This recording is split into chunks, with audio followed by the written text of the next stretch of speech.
हाँ जी dear viewer, स्वागत है आप सभी का एक बार फिर से आपके अपने चैनल पर। मैं Narendra Kumar faculty of wisdom academy अरनो से। आज का जो हमारा वीडियो है वो +2 क्लास की हिस्ट्री के रिलेटेड है। और +2 की हिस्ट्री के अंदर हमारे पास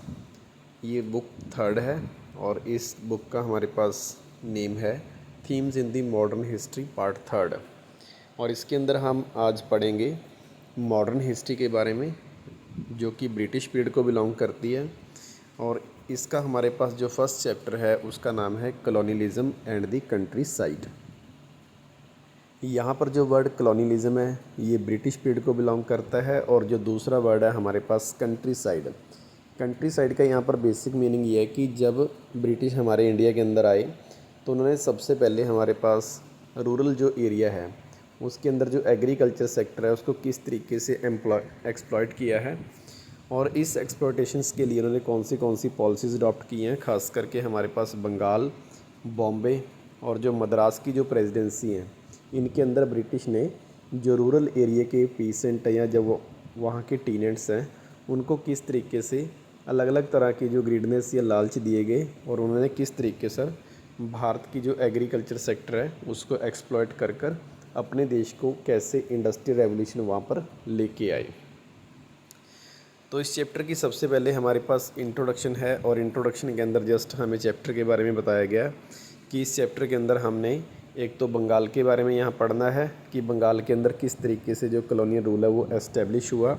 और कैसे उन्होंने 1765 से लेके 1830 तक हमारा जो ज़मींदार सिस्टम है या जो हमारे पास राजमहल की जो पहाड़ियाँ हैं वहाँ पर रहने वाले जो संथाल लोग हैं तो उनको किस तरीके से उन्होंने एक्सप्लॉइट किया है अपने पर्पस के लिए।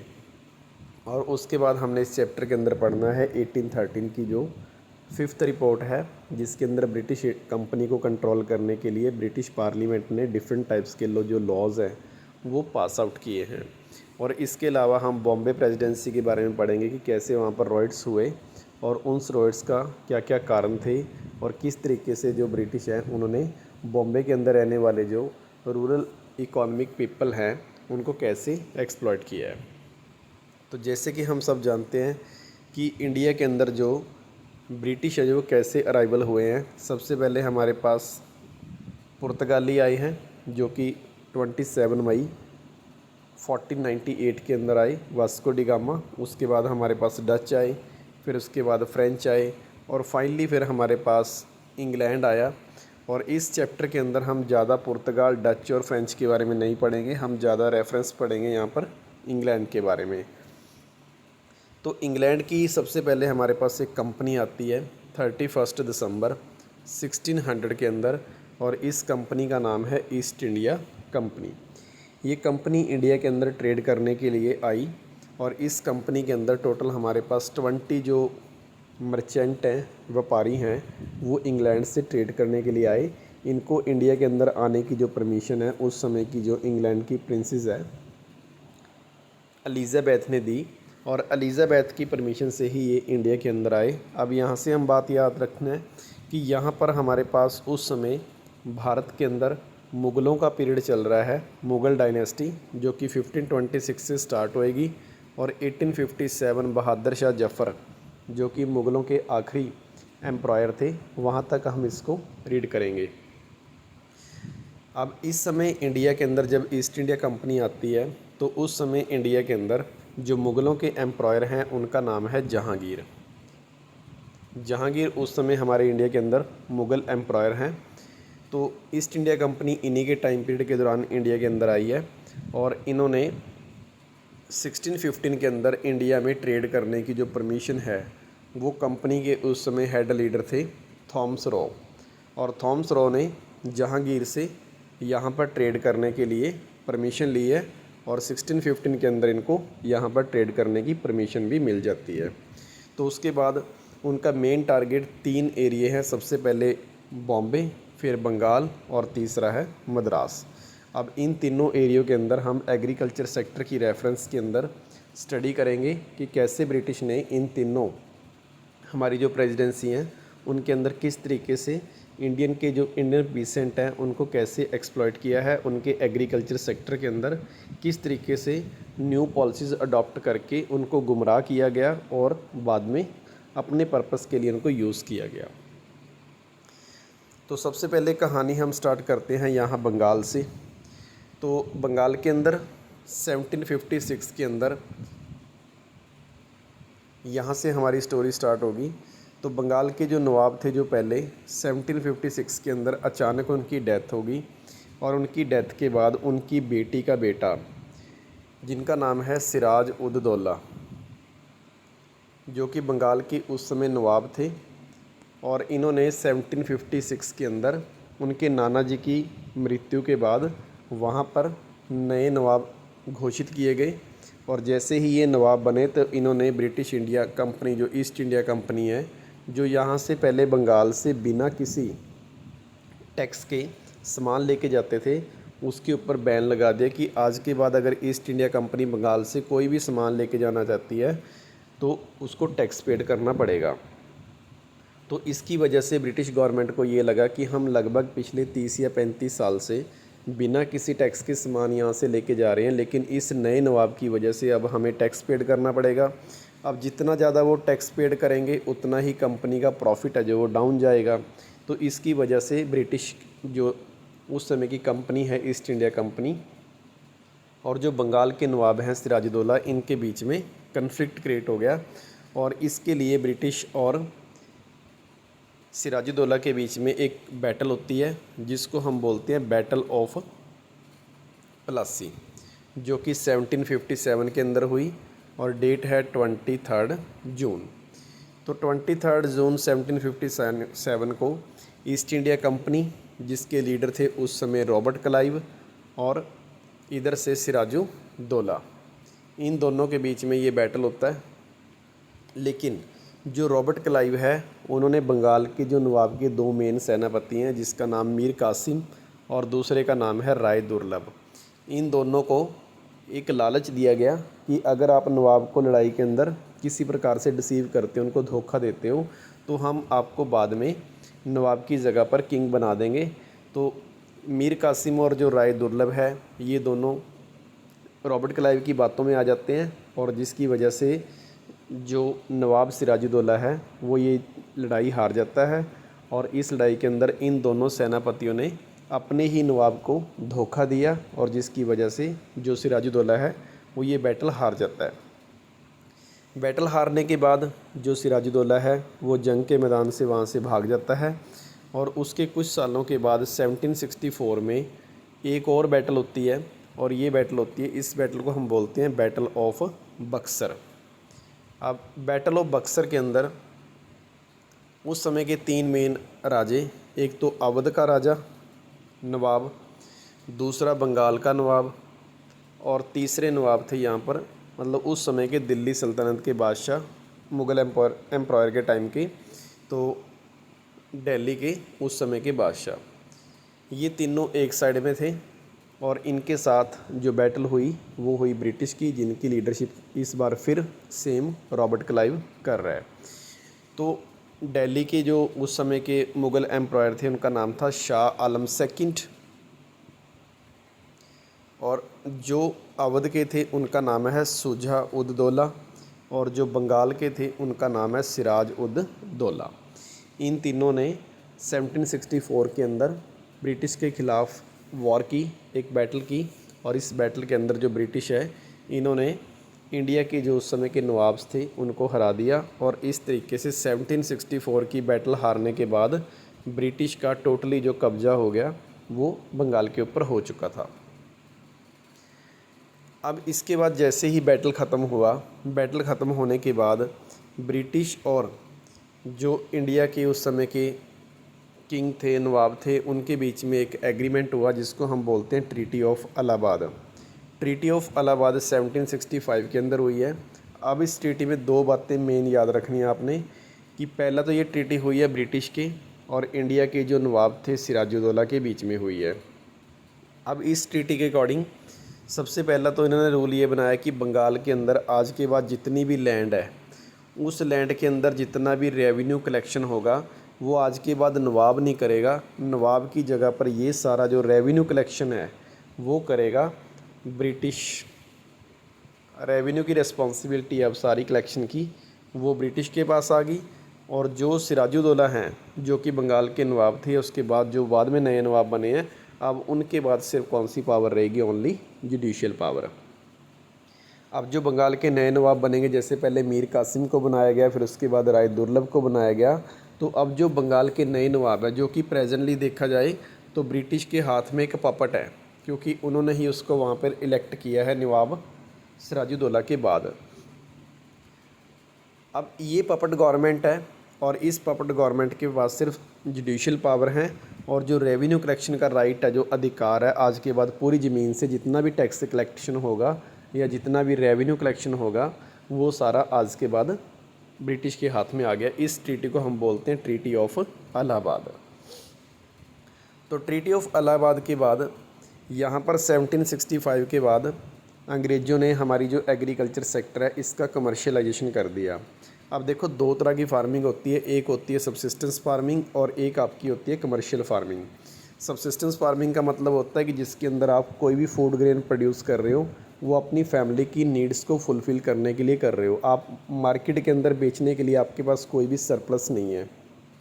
तो ऐसी फार्मिंग को बोलते हैं हम सब्सिस्टेंस फार्मिंग, जिसके अंदर मोस्टली आपका बार्ले होगा, वीट होगा, जो हम खाने के लिए घर में यूज़ करते हैं। लेकिन ब्रिटिश को अब रिक्वायरमेंट थी कुछ कमर्शियल क्रॉप्स की, क्योंकि उनकी खुद की इंडस्ट्री के लिए उनको कमर्शियल क्रॉप्स चाहिए, जैसे कॉटन चाहिए, ठीक है, इंडिगो चाहिए। तो इन चीज़ों के लिए इंडिया के फार्मर्स जो पीसेंट हैं उनको ब्रिटिश के द्वारा कंपेल किया गया, और कंपेल करने के साथ साथ कुछ लालच भी दिए गए। अब जैसे उस समय ब्रिटिश के द्वारा सबसे पहला लालच दिया गया कि अगर आप मान लो कि कॉटन बीजते हो या इंडिगो बीजते हो या जूट बीजोगे, तो उसके लिए आपको मार्केट के अंदर एक अच्छा प्राइस है जो वो ब्रिटिश के द्वारा प्रोवाइड किया जाएगा। दूसरा लालच दिया गया कि अगर उसकी सोइंग के लिए, बीजने के लिए आपके पास किसी प्रकार की फाइनेंशियल आपको हेल्प की ज़रूरत है, तो आपको ब्रिटिश एडवांस में लोन देने के लिए भी तैयार हैं, मतलब आपको क्रेडिट भी देने के लिए वो तैयार है। और आपकी फसल को मंडी तक लेके जाने के लिए आपको ट्रांसपोर्ट चाहिए, तो गवर्नमेंट आपको ट्रांसपोर्ट भी प्रोवाइड करेगी। और ट्रांसपोर्ट के साथ साथ जहाँ पर आपने अपनी फसल को, अपनी क्रॉप्स को बेचना है, तो उसके लिए गवर्नमेंट आपको एग्रीकल्चर मार्केटिंग की भी फैसिलिटी प्रोवाइड करेगी। तो ये सब इनिशिएटिव देने के कारण अब जो इंडिया के फार्मर्स हैं, जो पीसेंट हैं, उन्होंने अपनी सब्सिस्टेंस फार्मिंग छोड़ के उसकी जगह पे कमर्शियल फार्मिंग करना स्टार्ट कर दिया। और 1765 के बाद ऑलमोस्ट पूरे बंगाल के अंदर जो फार्मर्स हैं उन्होंने कमर्शियल फार्मिंग स्टार्ट कर दी। अब उसके बाद आ गया नेक्स्ट टॉपिक हमारे पास, land revenue system in Bengal. अब बंगाल के अंदर land revenue tax collection system अंग्रेज़ों ने कैसे इंट्रोड्यूस किया। अब 1765 के बाद पूरी इलाहाबाद की जो ट्रीटी के बाद रेवेन्यू कलेक्शन की पूरी हमारे पास राइट है जो वो ब्रिटिश के पास आई। अब इसके अकॉर्डिंग सबसे पहले ब्रिटिश ने 1772 के अंदर जब यहाँ पर एक नए गवर्नर बने जिनका नाम है लॉर्ड वार्न हेस्टिंग, इनको बंगाल का गवर्नर इलेक्ट किया गया, और इन्होंने यहाँ पे एक इंट्रोड्यूस किया सिस्टम नया एग्रीकल्चर के लिए, जिसके अकॉर्डिंग जितनी भी वहाँ पर बंगाल की लैंड है उसको कॉन्ट्रैक्ट पर देना शुरू कर दिया। और ये कॉन्ट्रैक्ट किया गया 5 ईयर का, कि जैसे कोई फार्मर लैंड लेना चाहता है सोइंग के लिए ऑन रेंट, तो उसको 5 साल का जो कॉन्ट्रैक्ट है वो साइन किया जाएगा, और 5 साल तक उसका रेंट वो दोबारा चेंज नहीं होगा। जैसे मान लो कि किसी फार्मर ने लैंड ली, तो 5 ईयर तक कंटिन्यूसली उसके ऊपर सोइंग करेगा, हार्वेस्टिंग करेगा, लेकिन उसका जो 5 साल के तक जो रेट है वो चेंज नहीं होगा। लेकिन कुछ समय बाद ब्रिटिश को ये फील हुआ कि जैसे हम एक बार ज़मीन को किसी भी फार्मर को देंगे तो 5 साल तक हम उसका रेट बढ़ा नहीं सकते, तो हर साल रेट बढ़ना चाहिए। तो इन्होंने 5 साल की जगह पर 77 में एक साल के लिए हर साल जो ऑक्शन करना स्टार्ट कर दिया और ज़मीन को रेंट पे देना स्टार्ट कर दिया। तो 77 से लेकर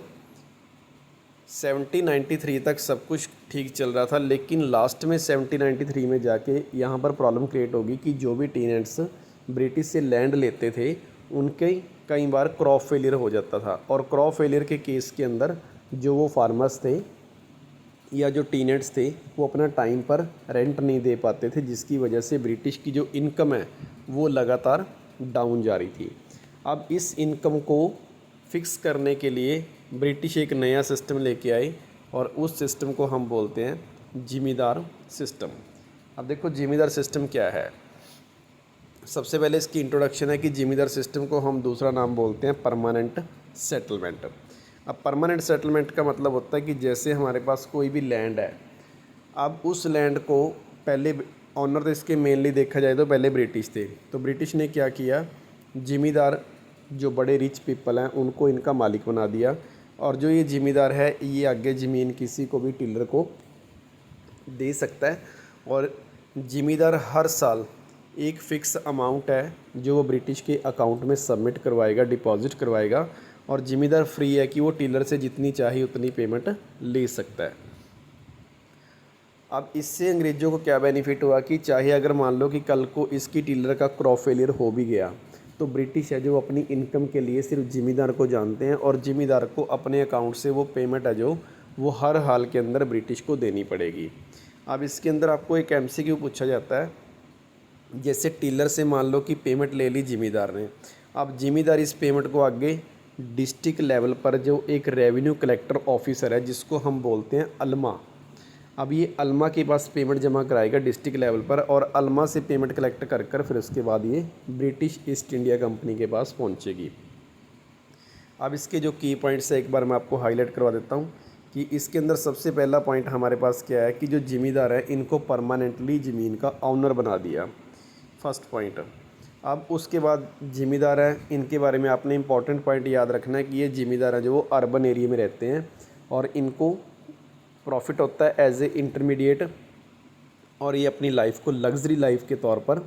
स्पेंड करते हैं, और जिसकी वजह से ये टाइम के साथ लेज़ी हो गए, क्योंकि इन्हें पता है कि हमने वहाँ से ज़मीन लेनी है और आगे महंगे रेट पर सेल करनी है, तो हमें बीच में प्रॉफिट हो रहा है तो हमें काम करने की क्या ज़रूरत है। तो धीरे धीरे जो ज़मींदार हैं वो लेज़ी होना स्टार्ट हो गए। अब ज़मींदार है जो हर साल एक फ़िक्स अमाउंट है जो ब्रिटिश के अकाउंट में सबमिट करवाएगा, और उसके बाद ज़मींदार इस चीज़ के लिए फ्री है कि वो टिलर से जितनी चाहे आगे से पेमेंट ले सकता है, वो जितना कमीशन खाना चाहता है वो बीच में खा सकता है। वो डिपेंड करता है कि ज़मींदार कितने हाई रेट के ऊपर अपनी जो ज़मीन है वो टीनेट्स को दे सकता है। अब एक एक ज़मींदार के पास लगभग 200-300 गाँव आते थे, और वो 200-300 गाँव के अंदर जितनी भी ज़मीन है वहाँ से रेवेन्यू कलेक्ट कर कर वो आगे जाके ब्रिटिश के अल्मा को जमा करवाएगा, और अल्मा आगे जाके इंडिया कंपनी को करवाएगा। और in the case of crop failure ज़मींदार वुड पे ऑल दी अमाउंट। अगर मान लो कि क्रॉप फेलियर हो गया तो सारी रिस्पॉन्सिबिलिटी ज़मींदार की, और ज़मींदार जाके ये पेमेंट खुद सारी जमा करवाएगा अपनी तरफ से। और इसमें सबसे इम्पॉर्टेंट बात ये भी आपने नोट रखनी है कि जो ब्रिटिश हैं वो आने वाले 20 ईयर तक जो फ़िक्स अमाउंट एक बार ब्रिटिश के साथ ज़मींदार का एग्रीमेंट हो गया, तो ज़मींदार के साथ जो 20 साल का एग्रीमेंट होगा, 20 साल तक जो ब्रिटिश हैं वो ज़मींदार से एक्स्ट्रा अमाउंट पेड नहीं करवा सकते, क्योंकि उनका एग्रीमेंट इस बात पे हुआ कि 20 साल तक आप इस ज़मीन के मालिक हो, और इसके बाद हम 20 साल तक इसका रेंट नहीं बढ़ाएंगे। ये बड़ा इंपॉर्टेंट पॉइंट है जब इसको हम जोतदार सिस्टम से कंपेयर करेंगे। आगे यहाँ से पढ़ेंगे, but the fix amount hire this set to the zamindar that in the production will increase their profit will be increase. अब जो ब्रिटिश है वो बहुत ज़्यादा मतलब इस मैटर में काफ़ी तेज़ थे, तो उन्होंने पहले ही जो ज़मीन का जो एक फ़िक्स अमाउंट हमने बोला ना कि ज़मींदार को हर साल एक फ़िक्स अमाउंट जमा करवानी पड़ेगी, तो उन्होंने फ़िक्स अमाउंट को पहले ही बहुत ज़्यादा हाई रखा, क्योंकि उन्हें पता था कि 20 साल तक हम इसका रेट नहीं बढ़ा सकते, तो 20 साल तक तो बहुत कुछ चेंज हो जाएगा, करेंसी की वैल्यू बहुत चेंज हो जाएगी, तो उन्होंने फ़िक्स अमाउंट पहले ही ज़्यादा हाई रखी। लेकिन कुछ ज़मींदार्स ने इस चीज़ का प्रोटेस्ट किया कि आप हमें ज़मीन तो दे रहे हो कि हम बीच में प्रॉफिट कमा लेंगे, लेकिन आप हमसे फ़िक्स अमाउंट बहुत ज़्यादा ले रहे हो। तो ब्रिटिश ने उनको लालच दिया कि इन फ्यूचर हम आपके जो फार्मर्स हैं या टीनेंट्स हैं उनको इरिगेशन फैसिलिटी देंगे, और इरिगेशन फैसिलिटी से इन फ्यूचर जो टीनेंट्स हैं उनकी प्रोडक्शन बढ़ेगी, प्रोडक्शन बढ़ने से आपकी भी इनकम बढ़ेगी। तो आपको आज नहीं तो कल, 1 साल नहीं तो 2 साल के बाद अपने आप जो इनकम जब टीनेंट की बढ़ेगी तो आपकी कमीशन भी बढ़ेगी। तो उनको लगा ज़िम्मेदार को कि जो ब्रिटिश है वो इरिगेशन फैसिलिटी के ऊपर काम करेंगे और टीनेंट की इनकम बढ़ेगी, टीनेंट की इनकम बढ़ने से हमारी इनकम बढ़ेगी। तो इस लालच में आके उन्होंने फ़िक्स अमाउंट के ऊपर 20 ईयर की एग्रीमेंट के ऊपर साइन कर दिए। लेकिन बाद में ब्रिटिश ने इरिगेशन फैसिलिटी को लेके कुछ भी ऐसी कमिटमेंट जो की थी वो कंप्लीट नहीं की, और इसकी वजह से बाद में ज़िम्मेदार हैं जो वो ब्रिटिश के ख़िलाफ़ हो गए थे। ये सिस्टम था हमारे पास ज़िम्मेदार सिस्टम। और ज़िम्मेदार सिस्टम के अंदर अगला पॉइंट ये भी है कि उन्होंने, ब्रिटिश ने ये भी लिखा हुआ है कि जो ज़िम्मेदार है वो किसी भी प्रकार का डिस्ट्रिक्ट कलेक्टर को कोई गिफ्ट नहीं देंगे, और इसको हम गिफ्ट की जगह पर वर्ड यूज़ करेंगे नजराना।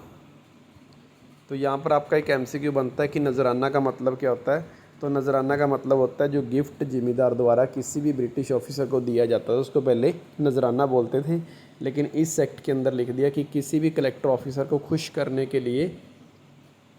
कोई भी ज़िम्मेदार है जो वो गिफ्ट पेड नहीं करेगा। तो ये था हमारा टॉपिक पहले, ज़िम्मेदार सिस्टम। और एक पॉइंट सबसे इम्पॉर्टेंट इसमें आपने नोट करना है कि अगर इन सपोज की इन फ्यूचर ज़िम्मेदार का और टीनेंट का किसी भी प्रकार का आपस में कोई कन्फ्लिक्ट होता है, कोई झगड़ा होता है, तो उस झगड़े के अंदर जो ज़िम्मेदार है उसके पास कोई जुडिशियल पावर नहीं है, मतलब उनका फ़ैसला वो खुद आपस में नहीं कर सकते, उसका फ़ैसला करेगी कोर्ट। और जो कोर्ट के अंदर मेंबर्स होंगे या जजेस होंगे वो ब्रिटिश के होंगे, और यही बाद में एक ज़िम्मेदार के लिए हेडेक बनेगा जब हम स्टोरी को आगे फर्दर पार्ट में रीड करते हैं। अब ज़िम्मेदार सिस्टम का हमारे देश के ऊपर क्या इम्पैक्ट पड़ा या उस समय के बंगाल के ऊपर क्या क्या इम्पैक्ट पड़े। तो सबसे पहला इम्पैक्ट पड़ा कि जो ज़िम्मेदार हैं वो लग्जरी लाइफ जीने लग गए, और जिसकी वजह से वो धीरे धीरे लेज़ी हो गए। अब ज़िम्मेदार सिस्टम के साथ एक इम्पैक्ट ये पड़ा कि जो ज़िम्मेदार हैं वो ब्रिटिश के प्रति लॉयल हो गए। वो है तो इंडियन है, लेकिन उनको पता है कि उनकी इनकम का सोर्स जो जनरेट हुआ है वो ब्रिटिश की वजह से हुआ है, इसलिए वो आज के बाद कभी भी ब्रिटिश का प्रोटेस्ट नहीं करेंगे, और वो ज़िम्मेदार जो हैं ब्रिटिश के प्रति लॉयल हो गए। और जो ज़िम्मेदार हैं या गवर्नमेंट हैं, ये दोनों ही इस बात में इंटरेस्टेड नहीं है कि हम किसानों की जो इरिगेशन फैसिलिटी या उनको जो भी फैसिलिटी प्रोवाइड करनी है वो दें, क्योंकि दोनों का टारगेट सिर्फ टीनेट्स को लूटना है, उनसे पैसा जनरेट करना है, और इसीलिए दोनों का इस चीज़ में इंटरेस्ट नहीं है कि वो टीनेट्स के लिए कुछ एफर्ट्स कर पाएँ। और धीरे धीरे जो पीसेंट है, जो टीलर्स हैं, उनकी जो हालात है वो डे बाय डे ख़राब होती गई। तो ये था हमारे पास ज़िम्मेदार सिस्टम के कुछ इम्पैक्ट। अब उसके बाद आ गया कि जो ज़िम्मेदार लोग हैं वो अपनी पेमेंट टाइम पर क्यों नहीं करते थे। तो सबसे पहला रीज़न क्या है कि एक तो उन्होंने जो रियोत्स हैं, रियोत्स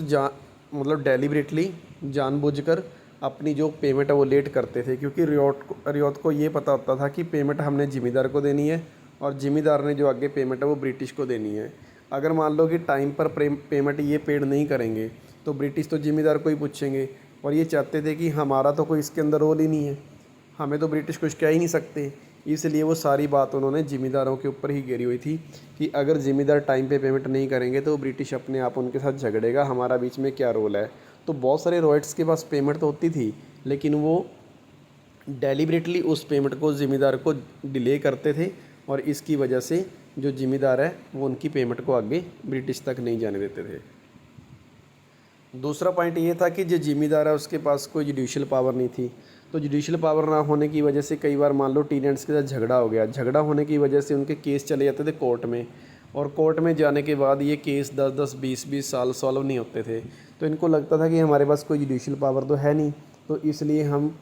ना उनसे कोई टीनेंट्स से एक्सट्रैक्ट कर सकते हैं अमाउंट, और जो केस भी लगाएंगे तो केस 10-15 साल चलेगा, 5-5 7-7 साल उनको वकीलों की फ़ीस पेड करनी थी। इसलिए बहुत सारे ज़िम्मेदारों ने अपनी जो ज़मीन है वो छोड़ दी कि हमें ज़मीन ही नहीं रखनी है, और ना ही हम केस लड़ना चाहते हैं, तो हम अपनी ज़मीन है जो वो आगे सेल कर रहे हैं।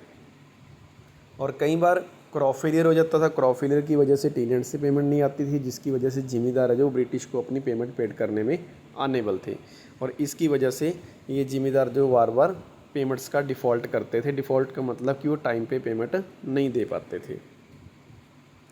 तो ये टॉपिक था हमारा यहाँ तक ज़मींदार सिस्टम। इसके बाद जो नेक्स्ट टॉपिक है वो हम नेक्स्ट वीडियो में लेके आएंगे।